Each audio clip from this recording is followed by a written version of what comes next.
skin, so gorgeous. We thank the life gorgeous. Thank the life gorgeous. I love the life gorgeous. Its torso is so tight. Ladies and gentlemen, welcome to The Life Gorgeous. My name is Craig Kilborn. This is where I share my magical life in hopes of improving your life. All our guests are special, but this guy is extra special. He is one of the owners of my beloved Timberwolves, and he's also special because somehow, some way, he is beloved in Minnesota, even though he went to Lambeau Field, watched a Packer game, and wore a Packer beanie. We forgive him. Please welcome A-Rod, Alex Rodriguez. Thank you, sir. I'm fired up to be here, man. We've been talking about this now for, I think, over a year. So thank you for having me. Yeah, I know you're busy. Did you get in trouble? Did Ethan Casson say, don't wear a Packer beanie or what happened there? Well, honestly, it was just, I had to survive. They say it's cold in Minnesota. My goodness. It was cold in Green Bay and I had no choice. I'm a Miami guy, so I had to, survive. Yeah. Before we get to our beloved Timberwolves, I just want to talk a little bit childhood baseball, a couple memories. So my dad was from Queens and he went to Teaneck High School and he was a baseball fan. He wanted my brother and I to play baseball. We were no good. We took to basketball, but he taught us that his favorite player was the greatest player of all time. And he said he didn't get the credit and he could do it all. He could run, he could catch, he could steal. And he did a little something called the basket catch. So what do you know about Willie Mays? What's your memory of Willie Mays? That was my dad's guy. I mean, unfortunately, I didn't get to see him play live. It was a little bit before my time, but the ultimate 5-tool player. I mean, 5-tool player for your audience that doesn't know is a player that can hit, run, hit for power, field, and throw. And I call him a 6-tool player because he was Willie Mae Hayes, right? And he had the it factor, a little bit like an Anthony Edwards who can just draws the attention, draws the kids, and inspires everybody from A to Z.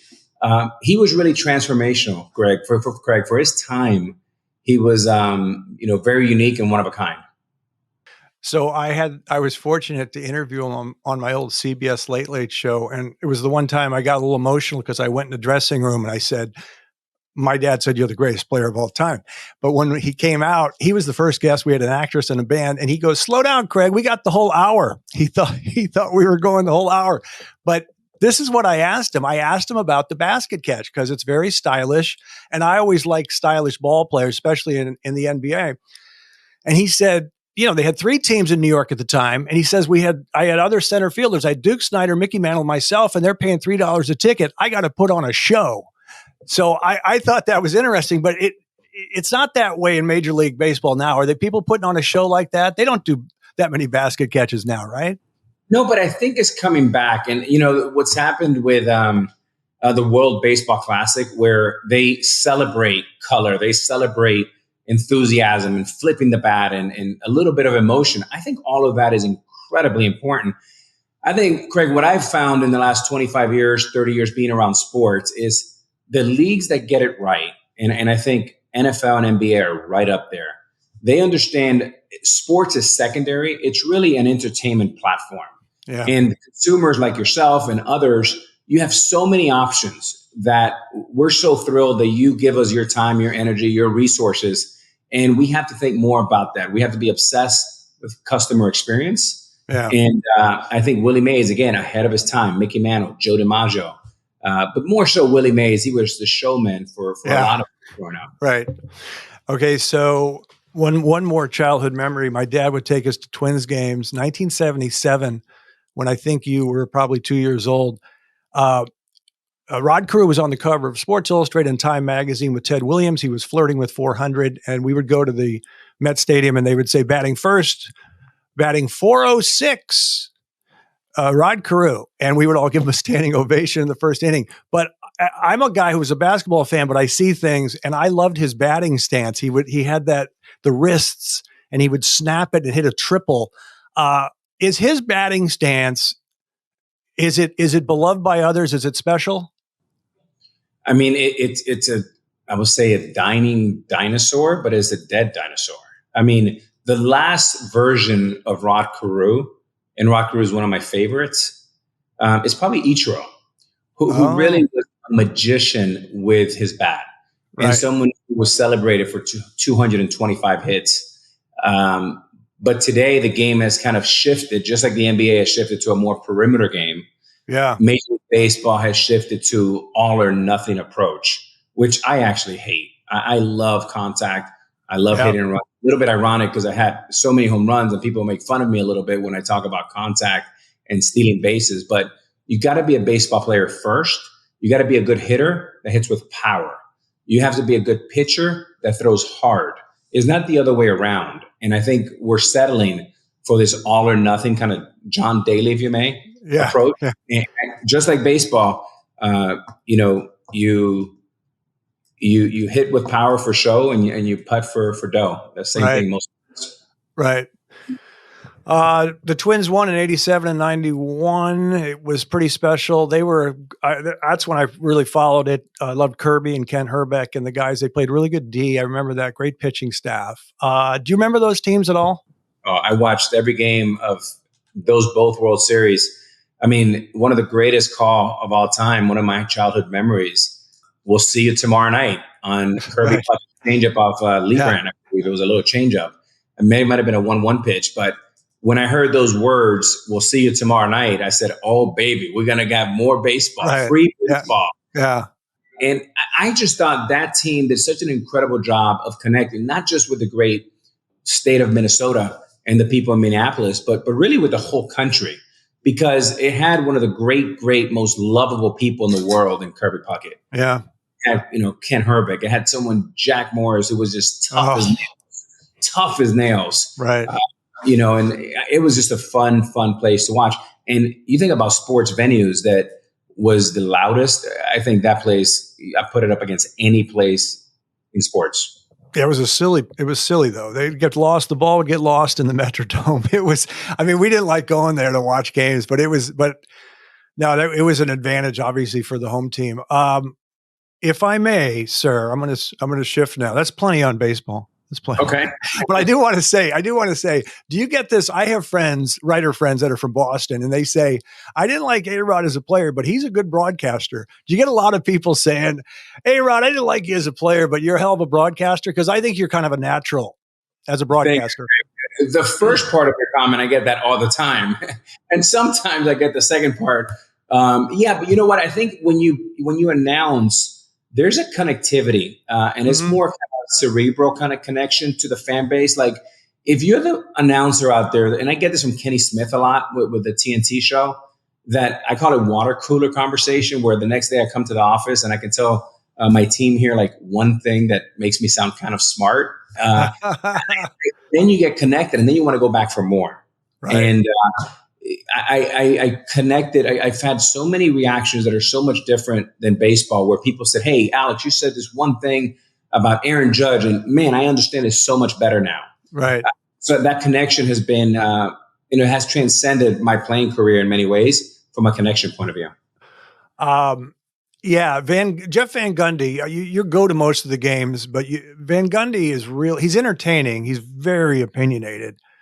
And I remember he said something once. I just laughed so hard. He goes, he had contradicted himself, and he said, I have a right as a man. One of the greatest rights I have as a man is I can change my opinion. I can change my mind. And he was just, he's so funny. But I wanted to, so you became owner of the Timberwolves a couple years ago, one of the owners. And I guess my first question is it more fun? It has to be so much fun. Plus, we made the playoffs two years in a row. But are you surprised? I mean, is it really fun for you? Craig, it's so much fun. And look, one of my childhood heroes is Magic Johnson.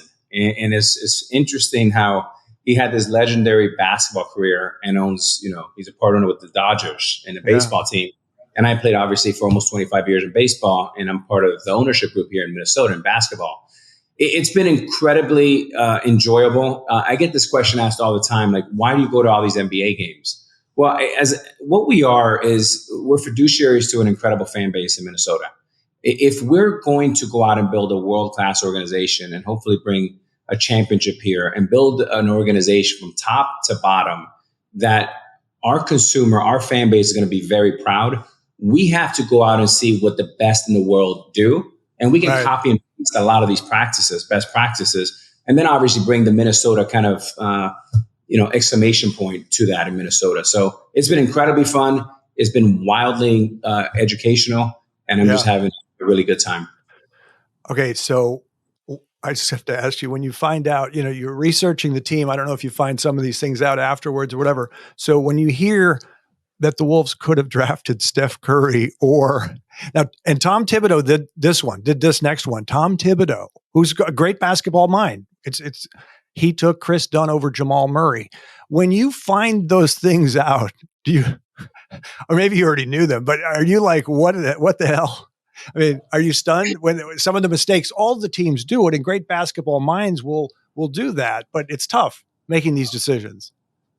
Craig, I thank God every day, because if they would have drafted those fellas, Mark and I wouldn't have had an opportunity to acquire the team. Yeah, that's true.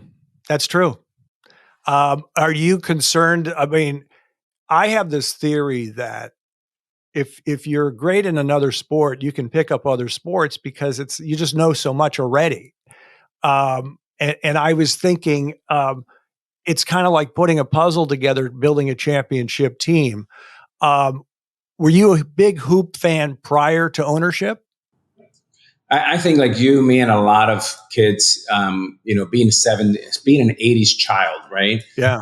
I fell in love with basketball like most kids that were my age, if they're on 10, 11, 12 years old, when Magic Johnson and Larry Bird came into the scene. Yeah. You like the flashy Hollywood, Magic Johnson, big smile, talk about a unicorn, 6'9", going up and down. I mean, Arsenio Hall on the sidelines.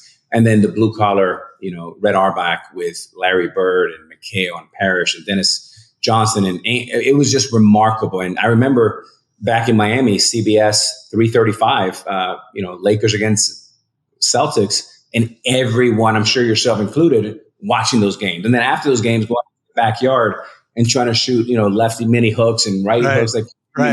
So that's when I fell in love. And obviously then came Jordan, and, the rest is history. So yes, I was a huge fan of the NBA. I want to tell you something. My opinion, Minnesota Nice doesn't win NBA championships. That's why I'm glad they go outside of Minnesota for certain things. I wasn't born in Minnesota. But I grew up there, and I'm proud to be from there, and I'm loyal to the teams, the Vikings and the Timberwolves mainly. I'd like to joke that I lived in Carmel by the Sea, and I'm Carmel by the Sea tough, whatever that means. But I think it's good to add outside people like yourself. You need to create a winning mentality, and I think that's what you guys are trying to do up there. Is that correct? It is, and part of it is, look, it's never going to be a straight road. But I think what we want to convey to the fan base is that we're all in. We're obsessed with bringing a championship to Minnesota. We're obsessed with having a predictable team that makes smart, shrewd decisions, both in basketball and on the business side. And ultimately, we're obsessed with customer service and understanding, Craig, that today we have to service our fan base 365, 24/7. And we have to do it by, creating our own Timberwolves University. We have people like yourself who are great fans of ours. We have to be able to reach you 365, 24/7. You need to get a Christmas note from us saying, here are the things that we're working on, because it's that level of getting into nuance and obsessed with how can we service you better. And the fan is never wrong. And we have to start listening to the fan base, and we have to pull the fan base, and we have to be so humble and start at ground zero.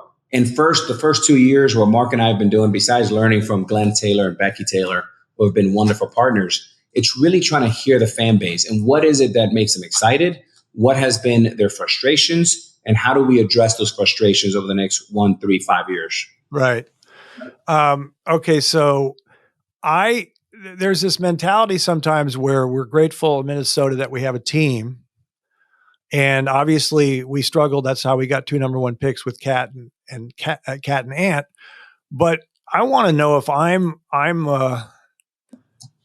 putting too much into Game 5 at Denver where we lost, but we played really well. And I saw Rudy do things in the fourth. He also missed a few rebounds. We would have gotten to Game 6 if he grabbed a few there. But I liked Cat, Ant, Rudy were playing well. We were playing well. And I look at it and I say, okay, there's not really a juggernaut out there in the NBA. Denver's maybe the best team, and we're there kind of.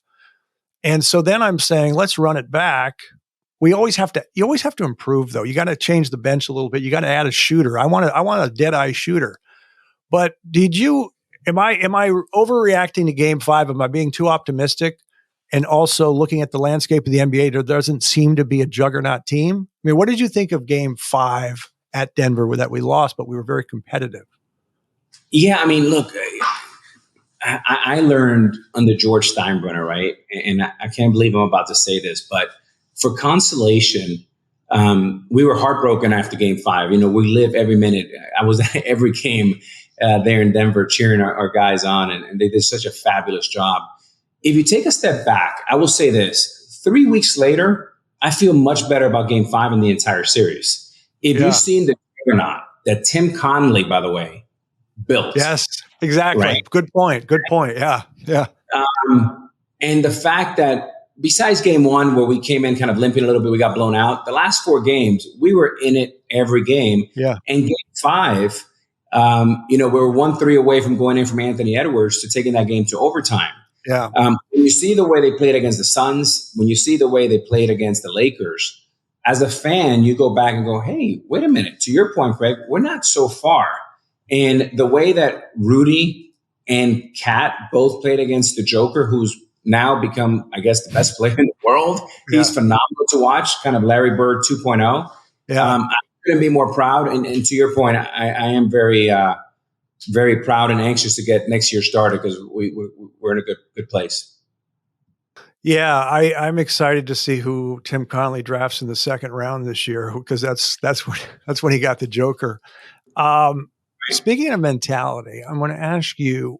So my favorite player, the greatest Timberwolf, is Kevin Garnett. I used to interview him, and I affectionately sometimes say he's crazy because he's very intense, but he also has a different side. One of his greatest games was Game 7 in the playoffs with the Wolves against Sacramento, and he had like 32 points, 21 rebounds, and he didn't show any emotion because he was so locked in.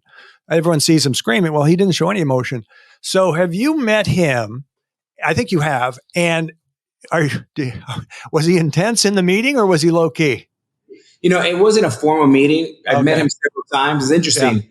Yeah. The one thing that we all have in common is we were number 1 picks. Kevin, right? Cat, and Anthony Edwards. And I relate with these players so much, and I have so much compassion and admiration and respect. I mean, Kevin Garnett is one of one. I mean, his passion, his commitment, the way he just absolutely got after it every day. Yeah. I mean, I dream of the day that, Kevin Garnett can mentor Cat and Rudy and get them back in Timberwolves gear, because I know that the fan base really wants that. Yeah. And Mark and I really want to bring that to fruition one day. Let me ask you, I also will follow up with a business question on this. So there is a owner of the Jazz who's passed away named Larry Miller back in the day with Karl Malone and Stockton. And he said, I don't want to win a championship with Dennis Rodman. So he considers the guy a jerk, whatever. And I know Patrick Beverley helped our team, but I wasn't a big Patrick Beverley fan. What's your opinion of guys that are kind of jerks on the team and winning with jerks? There's a different, Craig. I've played with jerks on the field. Yeah. But they were the greatest family guys. They had a moral compass. Yeah. A tremendous amount for the community. But they were dogs on the field. And I'm okay with that. Right. I don't want jerks off the court. Right. And there's a fine line. I mean, you look at a guy like Paul O'Neill. There's not too many people that are more competitive, grinders, could be a pain in the butt on the field. Kind of guy you love to hate, but when you're on his side, there's no one better. And when you talk about family, he is the epitome of a family man, of a philanthropist, of someone who represents all the things you want your organization to represent. So I'm not black and white on that. Okay. And I was just going to ask you, in business, do you have to deal with some knuckleheads, some abrasive people? You do, but one of the things we have here at our company, Craig, is we really believe in getting. Can we curse here? Yeah. I don't encourage the F word, but the SHIT word. Which one? Because which one? My daughters are probably going to watch this, but we want to take the jerks out of the room. The assholes. The assholes. Well said. Well said. Right. But that's the hardest. People always talk. I talked to one of the executives that did an incredible job building a world championship team and culture, and he said it wasn't that hard to bring in great players. The hard part was identifying them and then bringing the jerks out of the room, and that's important. Because one bad apple, one complainer, one victim, a guy that doesn't work hard, a guy that's going to be late. Those things are infectious. But the opposite is also true. When you have a guy like Mike Conley, we talked all the time, Craig. He is the epitome. There's a reason why he's won Character Man of the Year 3 times in the NBA. Is because he's everything we want Anthony Edwards to be. Jaden, Naj Reid, all our young people we have now in the room, the greatest model, perhaps in the NBA, in Mike Conley. And he's also a great player to boot. Yeah. You learn stats when you get a new player. The stat that he's never had a technical is just ridiculous. I love that. All right, a couple player questions. So everyone was prior to the season, they all said Anthony Edwards has to take the leap, and he did. So what are your thoughts on Anthony Edwards, and do you think about, he could be a top 10, top 5 player? I do very strongly. Craig, one of the things about spending some time with Anthony Edwards is he is a phenomenal talent. And he's even a better person. And I think that's what really gets me excited. These young people today, first of all, I was a mess when I played. I would have been a disaster with social media. These young players today have to deal with so many distractions, social media, peer pressure.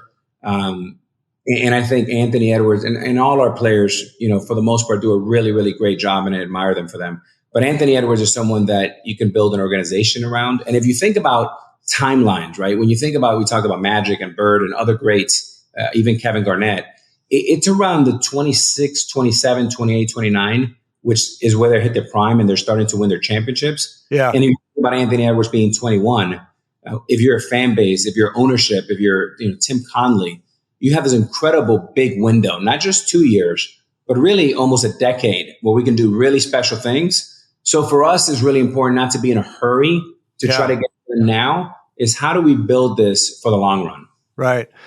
And just to let you know how difficult it is to make draft decisions, I was torn between LaMelo Ball and Anthony Edwards. And I talked to some people with the Wolves, and they said, this was, I believe, Gerson Rosas who did it, but it was an easy decision because they said, we have a point guard in D'Lo. And I'm like, no, D'Lo is not the future. LaMelo Ball is more polished. I think it's a tough decision. And then I'm so pleased how it turned out because Ant can do things in the fourth quarter when you need a hoop. He can get to the rim. So it's so tough to make these decisions. And let's talk about the Rudy trade, where I actually loved it. I wanted us to get help for Cat, and then Rudy becomes available. I never liked the compensation, although we got to keep Jaden McDaniels, which is amazing. But, the Wolves took heat for the Rudy trade, but I understand why it was made, and I'm looking forward to seeing him play again. What are your thoughts on the Rudy trade, and do you just ignore the noise? Well, you have to ignore the noise. One of my mentors, who's been in the NBA for over 50 years, said, if you listen to the fans, you end up sitting with the fans. we want to serve as our fan base as well as possible. But look, at the end of the day, here's what it comes down to. It's really about vision, capital, people. We call it BCP. Right. And the vision is clear of what we want to build. We want to build a world-class organization. Glenn, Mark, and I, we want to deploy an incredible amount of resources. And then you got to get the people part right. And it starts with Tim Conley. If you take away the two GOATs, right? Pat Riley, who's in a league of his own, and Jerry West. There's no one in the world that the fan base should be more excited about than having an architect like Tim Connelly. Look what he's done for the Denver Nuggets. Right. So when Tim Connelly comes to ownership and makes a recommendation, we're all in with his architect plan. So specific on that, I was telling people, some of my friends would go, wow, Tim Connelly, what a bonehead play. And I said, whoa. I think he presents it. I said, we could do this. And he presents it to the coaching staff, Coach Finch, A-Rod, Mark Laurie, Glenn Taylor. How does it work when he comes to, does he say, what do you think of this? Or I think we should do this? Yeah, it's a version of that. Ultimately, Glenn Taylor is still in charge. He's our big quarterback, our ferocious leader. And ultimately, we need his vote to get anything done. But, Glenn's an incredible team player. He collaborates incredibly well. And he's had Mark and I, from day one in the room having these big decisions. He presents a trade and the three of us agree and we move forward. But here's what I will tell you about Rudy. And I think Rudy's going to have an incredible season next year. He kind of came in, he kind of limped in a little bit into the year playing in the France national team. He got a little bit healthier halfway through. Mike Conley came in. You get him connected and brought back some of the Utah days. You saw the synergies work a little bit better. But when Rudy was on the court this year, we were the second best defensive team in the NBA. Amen. And when you fast forward to how he played the Joker, he was very, very physical with him. And watching the Joker dominate all the way now to the finals, you can make an argument that both Rudy and Cat played him as tough as anybody. Yeah, Cat, I was really pleased with Cat because Joker had some atrocious shooting games in that series. And let us talk about Cat, because I'm one of these guys that I could not believe when we got him how this guy shoots. I was stunned at the 54% for the first 3 years, and he's a three-point shooter, and I believe in Cat. I know he's quirky. I know he's bothersome with some of these silly fouls. Stop reaching. Don't kick your leg out on the three. What do you talk to Cat and say anything? Which is another question, but I'll get to that in a second. But what do you think of Cat and his overall game? First of all, I love Cat as a human being. Number one, I've spent a lot of time with Cat. He's got such a big heart, and he wants to please people, which I can relate with. Right. But when it comes to his talent, he is such a unicorn, such a unique talent, and he's really the epitome of the NBA big man today. Probably is the greatest shooting big man in NBA history, or definitely in the conversation. When you think, I'm so proud of him this year. I know last year he made All NBA, but I'm even more proud of what he did this year. Because when he went down with that incredible tough calf injury, which I've had, and they're just a pain in the neck, everyone thought he was out for the year. But his commitment, his work ethic, his grit, not only brought him back, but really gave us a jolt down the end when we needed it. And even though he wasn't in his best shape, because he was still getting himself in playing condition, he was as good as we can expect, and he gave us a good run at the end. I was going to ask you, I'm going to go into this area now, which I'm curious as to. So you know George Steinbrenner. He was controversial, but he was hands-on. Did he ever coach the players? Like, did he ever say, hey, do this or do that? You're in a slump. Or does he leave that to the coaches? I think it depends which kind of George you got, right? Right. George was, in my opinion, one of the greatest owners of all time. He was so competitive, so committed. He expected so much from us, but he also provided an incredible amount of great people and resources. We had the best coaches. He cared about his fan base more than anybody. When we come up short, he apologized to the fan base. And when you have someone that cares so much and is all in, there's a lot of forgiveness there on whatever the shortcomings may be. Right. He wasn't talking about technique or this or that. He would just say, Rodriguez, get it going. Okay. Because, years ago, I've been following the team since they came into existence in '89, but I knew the late, great Flip Saunders. I knew him when I was in high school. He was coaching and we were friends. But when he was with the Wolves, I just remember talking to the coaches in 2004 when KG was the MVP of the league. And I said, hey, he sometimes on his free throw, he doesn't have the arc. He does a little line drive. And Randy Whitman, the assistant, was like, you want to talk to him about that? Like giving me crap about it. But you can't have 5 coaches talking to KG about his free throws. You got to have the one guy do it. So I just wanted to know, I mean, when you have insights, because you're an athlete and you're one of the greatest baseball players of all time, you see things. What's your outlet on the team? I think it's Tim. It's really Tim. Look, I think where I can relate with players is, playing for, almost 25 years, being a man of color, coming from, my mother, we collected food stamps, right? She had 2 jobs, single mother. My father left at 10. When I talk to all our players, I think we have a lot in common with our background. Yeah. I don't have this big formal education from Harvard or Yale. I don't have any education. So I think there's a relatability, but there's a compassion and an empathy, because I know, Craig, how damn difficult it is to be an athlete. And people just want to look at the resources they make, but it is a challenging. And look, their earning power is probably going to be 95% of it from age 20 to 30. Yeah. Right. So I think athletes today are smarter than they've ever been. They don't just want to be great athletes. They want to be great philanthropists. They want to go out in the community and be helpful and make an impact. But they also want to dress well. They want to be great business people, great investors. Right. They one day want to own a team. And why not? They should have that opportunity. And I think us as governors and hopefully mentors, we can give them more than just money. We can also help them and teach them a bit. And they can help us and teach us a little bit, just like Anthony Edwards. I spent 2 games here in the playoffs with Anthony. Everyone thinks that I can mentor him potentially. And I'm sure there's part of that that's true. But the reverse mentoring, what I've learned from Anthony Edwards in 2 games, I've learned more than the last 20 years. The nuances, the intricacies. Right. And that part is fun as well. Does he know who you are now? I think so. I will share one great George Steinbrenner story. Okay. Right? Because I think you'll appreciate this. And this is a part of George. I'll give you 2 quick ones. One was with me personally, where I was struggling in 2004. I got off to a pretty rough start, pressing a little bit, trying to impress the fan base, trying to fit in with this great, conglomerate of world champions, and, Jeter and Rivera and Pettit and all these ones.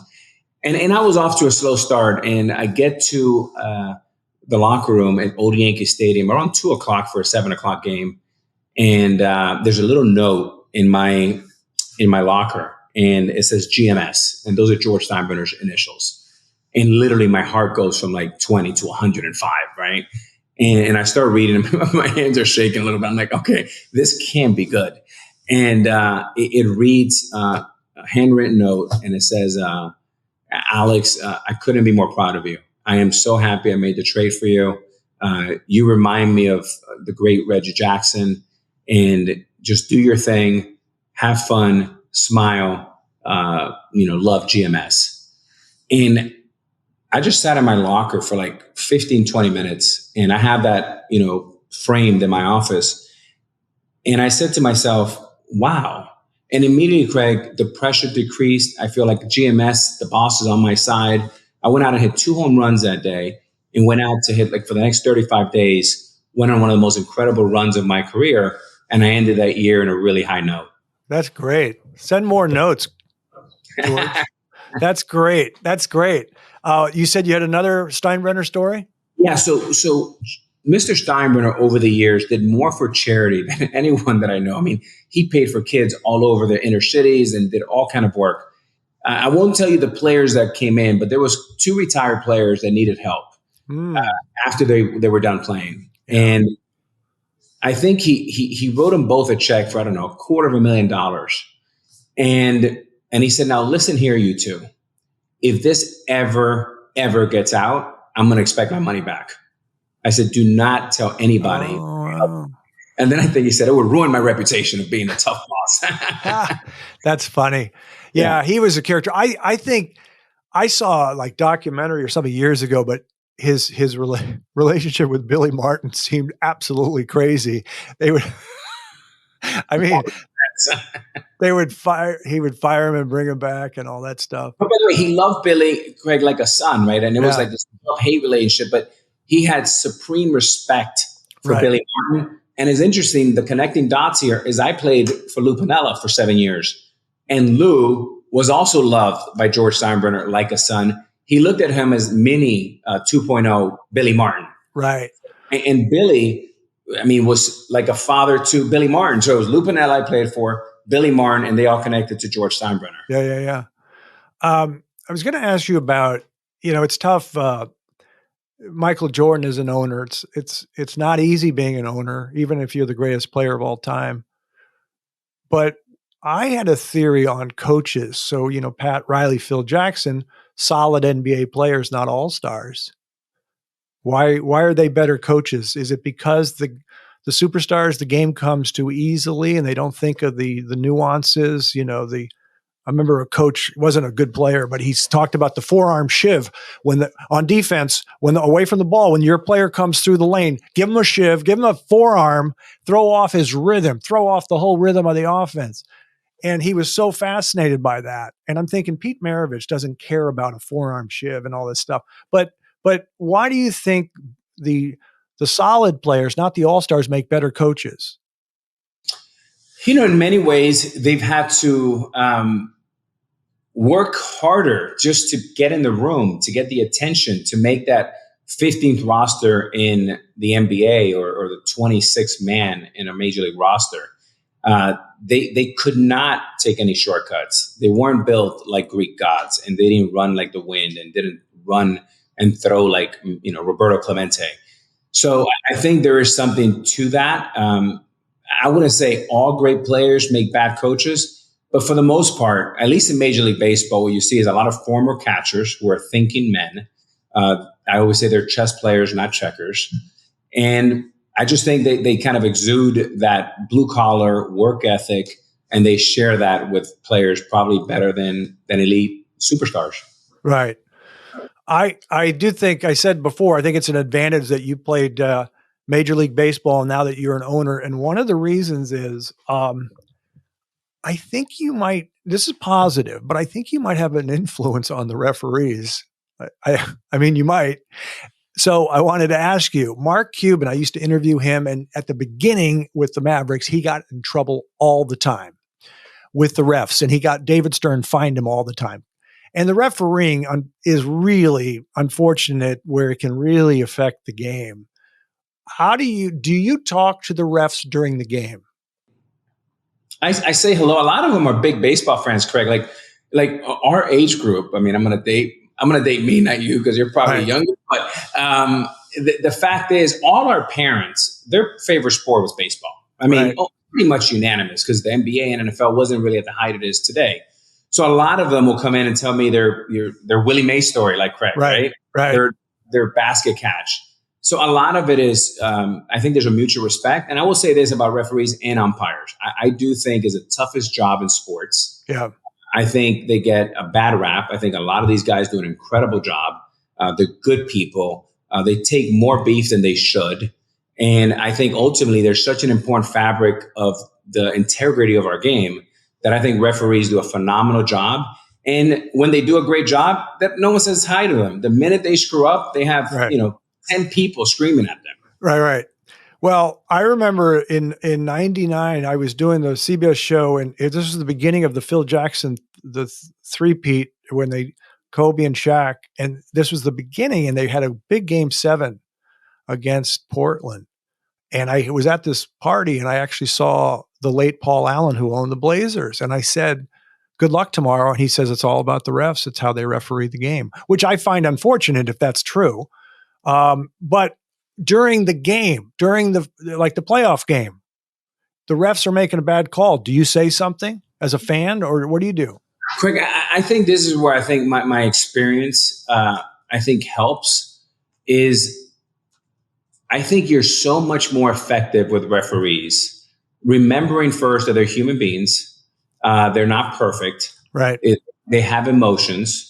Their heart rate goes up and down with big games. Some referees more than others. Understanding the referee's background. Do they have children? Do they? Because at the end of the day, they're part of the game. You have to scout them just like they scout you. And I think you get so much more by communicating effectively when you don't embarrass them. When you let things, if they make what you think is a bad call, maybe a quarter later, you come up to them as a player and say, hey, this is how I saw it. Can you give me a better look? Now, nobody knows you're talking about it. You're not putting them on blast. Right. And here's what happens, Craig. They have a very, very tight fraternity. You embarrass one referee, you're embarrassing all of them. Yeah. Yeah. And umpires in Major League Baseball and referees, they all talk. I wouldn't be surprised if they have group chats. And when you honor and respect one of them, you respect all of them. Right. So I think this is where power of restriction, and I think as a team we can be better here. Yeah. The power of restriction will pay incredible dividends if you handle it with elegance and class. And discipline is something that we obviously want to get better at. Right. And having like Mike Conley as a role model, it's a beautiful thing. All right. That was a joy for me to do all that hoop talk and a little baseball talk. We're going to get to the Life Gorgeous quiz. We're going to wrap up with that. I have a really cool A-Rod, Sir Rod story, and that's Rod Stewart. You're going to get a kick out of it. Did you do your homework or not? It's okay if you didn't. Did you do your top 5 movies of all time, or are you too busy? Did you do that? No, but I mean, I can riff. Because I got one I'm going to predict that you're going to do. But go ahead. I sometimes do this at dinner parties. I say, let's go around the table, and they do the top 5 movies, and they feel pressure, and I say, you can change it 5 minutes later. Go ahead. Well, I mean, by the way, when we do go to dinner, Craig, next time, I'm sure my 5 will be different, maybe with the exception of 1 or 2 at the top. Okay. So number 1 is Wall Street, Gordon Gekko. Oh. Right? That's number 1. Number 2, I would probably say is Godfather. I had that you would say that, and it's obviously one of the greatest films of all time, but I thought you would have that on there. Now, this is where it gets wonky a little bit. I think number 3 is Untouchables. Oh, that's a good one. That's Costner, correct? That's Kevin Costner, right? Yeah. Yep. Number 4 is probably Dirty Dancing. Okay. Probably I am a horse, dancer. I'm a terrible dancer. Right. So, and then I'm going to probably go, just to stay in the theme of gangster movies, Al Capone. Oh, yeah. Yeah, you like that. So, well, here's right. I'm a Scarface because I'm a man. Oh, that's the one. No. Yeah. I had it on the list here. All the athletes, they love Scarface, and it's also down in Miami, right, where you're from. So you get a kick out of that. Yeah, everyone loves that. That's a good 5. That's a good 5. What's yours? Man. What's that? Oh, well, mine, I'm a little older and I like Hitchcock movies. So I go North by Northwest with Cary Grant. I love The Graduate with Dustin Hoffman. There's an old movie called Sunset Boulevard that I like. I like Sideways, which was about going up to Santa Barbara, these 2 opposite guys going at wine country. What else do I say? I do like The Godfather 2, and I switch it up sometimes, but I do like older Alfred Hitchcock movies because I kind of grew up on some of those. Well, Rachel here is typing them up, and you just gave me 5 movies I've never seen that now I'm going to see. Oh, cool. There you go, man. Okay, this is we're going to do the Life Gorgeous quiz, and then we're done because I'm going to try to, I'm going to go over 45 a little bit. I know you're busy, but I'm going to do the Life Gorgeous quiz. It's only a few questions. These are simple questions, profound insights. Okay. So my girlfriend, Princess Cherry, who I've known for a long time, she's a costume designer, and she does costume designing, the outfits for Rod Stewart and his band. And a couple of years ago, she would go up, and he lives behind gates. There's a guard gate there. And she said to the guard, it was a new guard, Sir Rod, delivery for Sir Rod. And the guy calls and says, wait, what's going on here?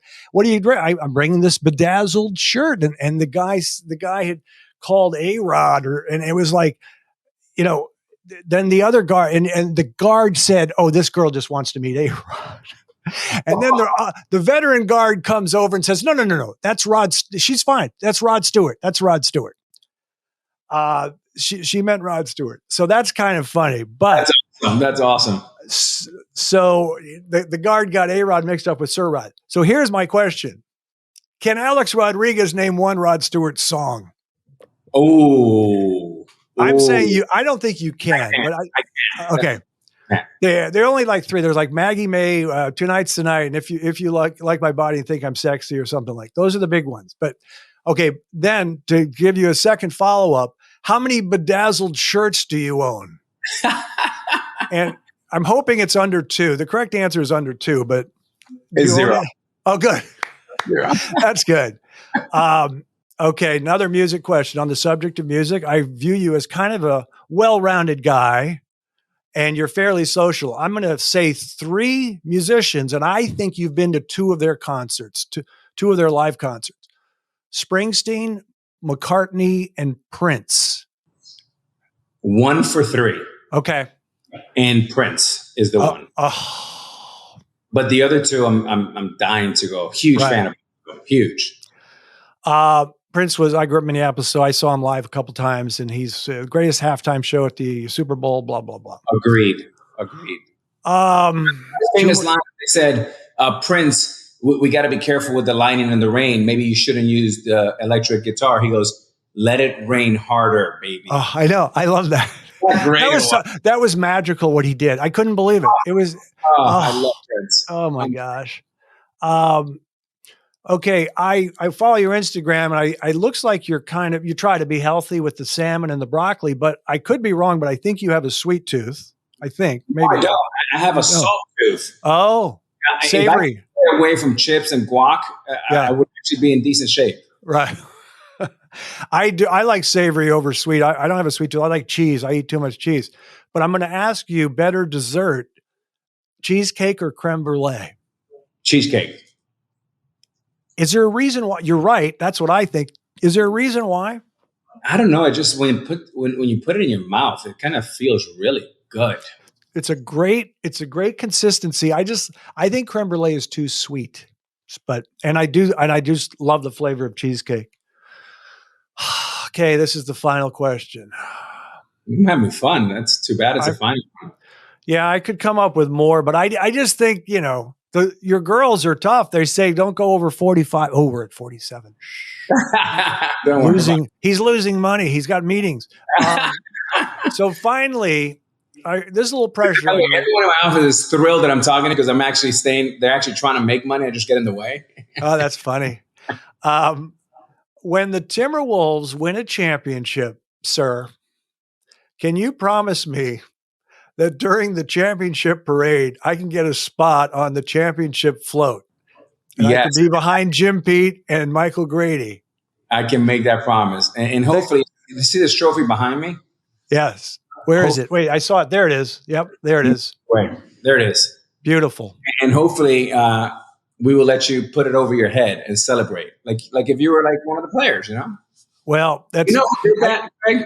When we won the World Series in 2009, Jay-Z was on my float. And had the trophy. And that was, again, those memories, like we have pictures everywhere in the office because the thing about sports and music, it brings people together. Yeah. In Minnesota, in Minneapolis, we have an opportunity not only to bring a world championship organization, but to make a social impact in the great, I used to, downtown was one of my favorite downtowns to come into. And I am very bullish that I think Minneapolis downtown will come back. There's a lot of good energy. We're making record numbers with the Timberwolves. And if that's indicative of the energy and the positivity, I'm excited about the future. I wanted to say, thanks for the invite. There's a chance I did this joke where I might say I declined being on the float because I'm not part of the team. I don't deserve it, but I want to at least drive the float and drive by First Avenue and honk and all that stuff. I have more questions for you next time. We'll do it during the season, maybe. I really appreciate your time, Alex. Thank you so much, sir. Craig, we bought an extra 8 tickets. So now Mark and I have 12. So every time you come to Minnesota, you'll be sitting on the floor on us. Thank you, sir. Very, very nice of you. You got it. Ladies and gentlemen, that's our show. I want to thank Alex Rodriguez. And remember, young people, I am proud of you. We'll see you next time.